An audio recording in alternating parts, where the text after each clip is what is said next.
Because manhood is exceptionally hard, and life is hard. But how you shape yourself will determine how hard it is for you and how miserable it will be. I want everybody here who's watching this, I consider this a matter of social responsibility. I want you to pull up a chair and eliminate all the distractions, because I'm going to speak to each and every one of you as if you were my son or a student or someone I'm trying to mentor. I'm going to imagine that all of you know nothing. We're talking from the complete ground up. I've said this many times in many different iterations on different podcasts, but I want to repeat it again. As a man, there is no easy life. If you're looking for an easy life, you should have been a girl. You made a mistake. Yep. Your life is not about being easy.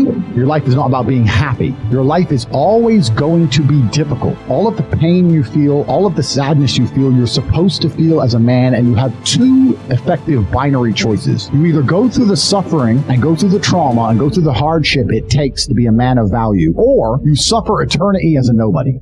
And being invisible, I would argue, is almost worse. You can have a very stress-free life if you work in Starbucks. You don't care about the Starbucks once you clock off. You're not at work at the time. You go home, you play video games, and you exist until you die. That's stress-free, but you have to suffer being a nobody. Alternatively, you can go out there into the world, try and implement your mark on the world, work hard, try to get rich, more money, more problems. You can try and start a business, the stress of that. You can lose your girlfriend because all you're doing is working. This is a new level of stress, a new level of trauma, but at least you'll be a somebody at the end of it. There's two ways to suffer. You either suffer to become a somebody, or you suffer as a perpetual and forever nobody. Absolutely. Glory is fleeting, but obscurity is forever. And when he says fleeting, that's a really good point, because everything in life is rented, especially your glory as a man. When you have a good body, it is not a good body as complete. It's not finished. You haven't completed the task. You have rented that good physical condition. You must train every day to retain it.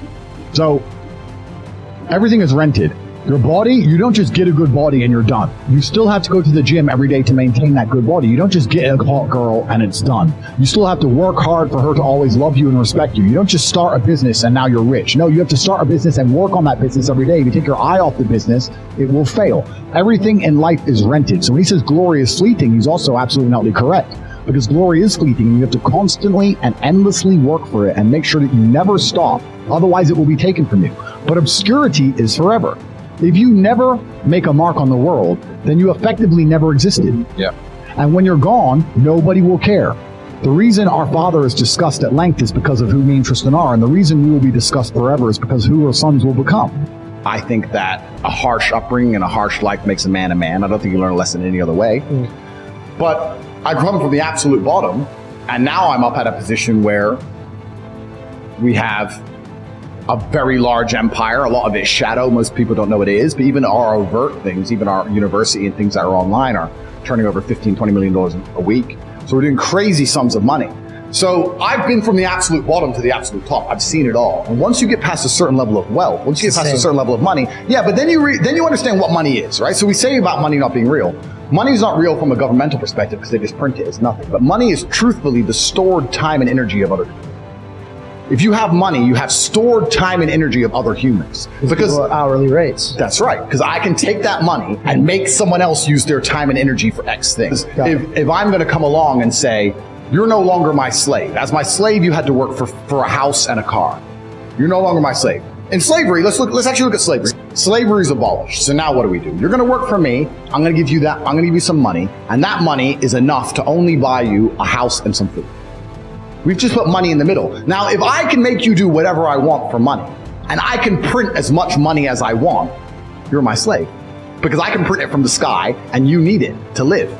So you are my slave. Money's not real. So I have all of this money. I have the stored time and energy of other humans. And once you get past a certain level of wealth, you understand, which ties back to COVID, that you're not interested in money. What you're interested in is people. It's always been about having good people around you. You want a beautiful, doting, loving woman who's obsessed with you. You want good brothers who will stand by you and make you motivated. You want bodyguards who are going to protect you. You want people.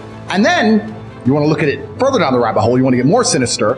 If you've been born into a lineage or a dynasty or the people who control the world, you want robot people. You don't want to be spoken to disrespectfully. All the people out here in the world don't care, but you're going to sit there and you're going to carry the only person in the world who cares. You're going to walk around telling everybody, trying to find somebody who gives a good luck. Because what's going to happen is you're going to walk around feeling sorry for yourself, trying to find somebody who cares. You might find somebody who pretends to care long enough for you to get a little bit of dopamine. But all in all, you're wasting time in a hyper-competitive world where people like me, who perform regardless of how they feel, are just going to perpetually bury you. And then you're going to sit there and wake up and go, why am I a loser? Well, because when Andrew was sad, he continued to perform. When Andrew was in jail, his business didn't fall apart. He was doing push-ups every day. His body didn't fall apart. Nothing about his life degraded when he was in a jail cell surrounded by cockroaches. You're in a plushy bed at home, crying about what? And you expect the male world's hyper-competitive. So you're not allowed almost as a man to put that much importance on how you feel. You don't have time to care about it because you have too much to do. This is what I find so remarkable. If I feel sad, I don't think, how do I stop myself? I need to not feel sad. I just go to work. I got stuff to do. I'm a man. I have things to do every single day. This whole therapy garbage, I can't think of a way faster to ruin your mindset and destroy your ability to resist the perils of life than going to therapy. I really do believe, I think there is this mass drive to instill the idea of absolute selfishness in people. I think they're trying to, when I really analyze the ideal citizen they want, the ideal citizen is yes docile and yes he's eunuch, but he's also ultimately selfish. Because then you don't care about community. And I think therapy is a fantastic way to make you selfish. Men come to me or young boys come to me and talk about something bad that happened to them. I said, good.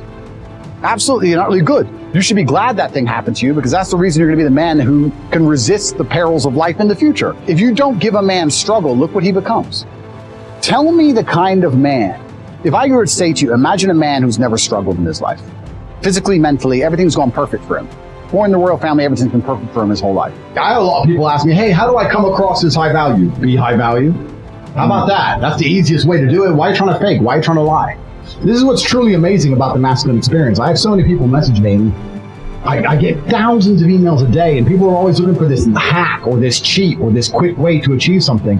You have to just become the man. There's no other way to really do a lot of things. But I guarantee if I were, your dad doesn't even know me, but I guarantee if I were to speak to him for 10 minutes, because of the way I would articulate myself, because of the way I would express my opinion, because of who I am, because of my physicality, because of the car I turn up in, he'd probably be more likely to listen to me than you, his own son. Why? That's your fault. And that's something you've decided to be. It's a decision you've decided to make. And this is what I don't understand. I truly don't understand how most men don't wake up and think, shit, I'm not good enough. And I think you need that degree of insecurity, I guess, and anxiety that's going to propel you towards the top, because there's always more work to do, and you're competing against people like us who are out here to destroy you, and that's the reality of the game. You have to take absolute and utter accountability in your life as a man. For everything. It's all your fault. There's nobody else's fault. It's your fault. And I was literally sitting in jail with a bullshit garbage case, which I know is all imaginary, saying this is my fault somehow. You have to find out, otherwise you don't get the lesson in it. The guy who had the 2.4 million gamble, or the guy who lost 115 grand, that's your fault. Yep. Good. What have you learned from it? Have you actually learned anything, or are you just sitting there going, I wish I had it back? Because if you didn't learn anything, you lost it all for nothing, right? Yep. And if you did genuinely learn something, then you're going to change your life for it, because I don't think most people can learn anything unless it's painful. I've never seen people learn lessons the easy way. When someone learns a lesson the easy way, you know what they think? They think, I got away with it. Yep. Over and over again until it eventually burns and stings them. And that's the only time they learn. Humans only learn the hard way. So when you finally get a hard lesson, fantastic. However you lost that 115 grand, I guarantee it won't happen again unless you're a dummy. You need to pay attention to it. So you need to be happy when these lessons come. You just have to make sure you ingest them and you don't allow them to happen to you again. I can never be depressed if I never slow down. Speed is extremely important. Speed defies gravity. How does a plane fly through the air and defy gravity? Speed. It's moving too fast to fall. If you're always attacking life, if you're always doing things, if you're always making more money, if you're always traveling the world, doing this, doing that, new car, here, there, new podcast, meeting James English, boom, boom, boom. You know, if you're always doing things all the time, unhappiness can't catch you. But I also know that speed is a fantastic way to be happy all the time. I'm always looking forward to something. I wake up every day excited. I'll go do this today. I'll go do this today. I'll go do this today. And I very much live my life in a frame of, no, I have to do this. It's very much a, I get to do this. There's another thing that a lot of people make a mistake with when I talk to them, like, I have to go to work today. Change your language. I get to go to work today. Imagine you had no job. It'd be worse, right? Because otherwise you wouldn't be working. So you get to go to work. I have to fix the car. At least you have a car. You get to fix your car. Most people don't bought one. I have to go get the kids. You get to go get the kids because you have these beautiful children who love you. You understand? People's even their own language is wrong. The world can be framed. Maybe I'm completely crazy. Maybe I'm full of shit, like you said. Maybe I am. But the frames I've installed in my mind are all beneficial to me. So if that makes me crazy and full of shit, good. because I can't become depressed. So you can sit there and tell me I'm full of shit while you're depressed, and I'm happy. Identify the reason why you don't have as much money as you want so far, and there's one of 3 reasons. You are either lazy, stupid, or arrogant. Those are the only 3 reasons anyone is poor. And you have to identify and choose which one it is. The majority of people are not the one they think they are. The majority of people are the one I'm about to say at the end. So let's start with lazy. There are a lot of lazy people. The unfortunate reality about money is that you are competing. So it's player versus player.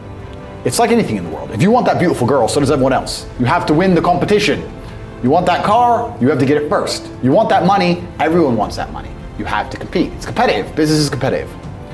You are competing against people like me. You're competing against people like the people in my network. You're competing about people who only talk about money, who understand money very well, who operate in jurisdictions all around the planet, who are extremely well connected, who know things before you know them, who have mass influence and mass power and mass resource. You're competing against me. This is what you must understand. You're not waking up going, I want to make some money. You're competing against people like me. You're competing against billionaires. You're competing against hedge funds. How did these hedge funds keep growing? Where are they getting that money from? From the brokies. They're robbing you. They're robbing all the poor people from the pension fund, dummy. That's where they get it from. This is who you're competing against. So the competition is absolutely and utterly fierce. Understanding that you're a man with a small pistol up against a mighty army. If you want to add a little bit of laziness on top, you're fucked. So when I say people are lazy, they go, I'm not lazy, I work hard every day. You work 8 hours a day? You work 8? The fuck? If I'm awake, I'm working. I'll be driving my Bugatti Chiron through Dubai, working. I'm texting at the same fucking time. I don't take a second off. I don't take a minute off. I don't relax. I don't rest. I don't stop. I don't chill. None, ever. I'm either asleep or at work. That's it.